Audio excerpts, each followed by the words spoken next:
সামাজিক যোগাযোগ মাধ্যমে ফিলিস্তিনের প্রতি সমর্থন ও দোয়ার বার্তা জানিয়ে একে একে মুখ খুলছেন জাতীয় দলের ক্রিকেটাররা। ফেসবুক বা এক্সে তাদের পোস্টে উঠে এসেছে নিপীড়িত ফিলিস্তিনিদের প্রতি সহমর্মিতা এবং ইসরায়েলের বিরুদ্ধে প্রতিবাদ।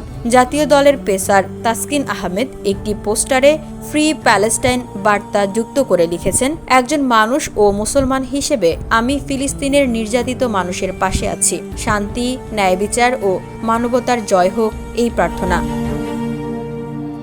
অন্যদিকে অভিজ্ঞ ব্যাটার মুশফিকুর রহিম ফিলিস্তিনের পতাকা যুক্ত করে একটি আবেগময় দোয়া পোস্ট করেন। হে আল্লাহ, পৃথিবীর সব নির্যাতিতদের সাহায্য করুন। আপনি হন তাদের রক্ষক, সাহায্যকারী এবং শক্তির উৎস। সম্প্রতি ওয়ানডে ক্রিকেটকে বিদায় জানানো মাহমুদুল্লাহ রিয়াদও ফিলিস্তিনিদের জন্য আল্লাহর করুণা কামনা করে লিখেছেন, ইয়া আল্লাহ, দয়া করে সাহায্য করুন। আপনি আমাদের রক্ষক, আপনি তাদের রক্ষা করুন এবং বিজয় দিন। আমিন। বসুন্ধরা, উত্তরা, বনশ্রী, কুড়িল ও বাড্ডা সহ রাজধানীর বিভিন্ন স্থানে অভিজাত ও অত্যাধুনিক মানের ফ্ল্যাট কেনার এক নির্ভরযোগ্য প্রতিষ্ঠান pleasant properties limited.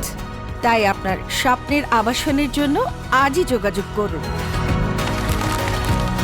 Pleasant properties limited, where destiny matures eventually. জাতীয় দলের আরেক ক্রিকেটার নুরুল হাসান সোহান সরাসরি এক রাজনৈতিক বার্তা দিয়ে লিখেছেন, ফিলিস্তিন যতদিন মুক্ত না হয় আমাদের স্বাধীনতাও অসম্পূর্ণ থেকে যাবে।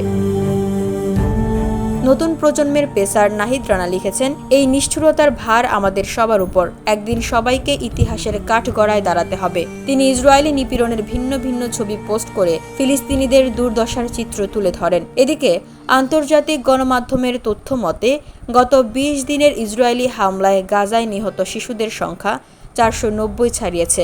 সর্বশেষ ১৮ মাসে প্রাণ হারিয়েছেন অন্তত ৫০,০০০ ফিলিস্তিনি। এই বিভৎসতার বিরুদ্ধে যুক্তরাষ্ট্র, সুইডেন, তুরস্ক, মরক্কো সহ বহু দেশে প্রতিবাদ মিছিল ও মানববন্ধন চলছে। ঢাকাতেও ফিলিস্তিনিদের পক্ষে বিক্ষোভ করেছে সাধারণ মানুষ। VOD Bangla news desk.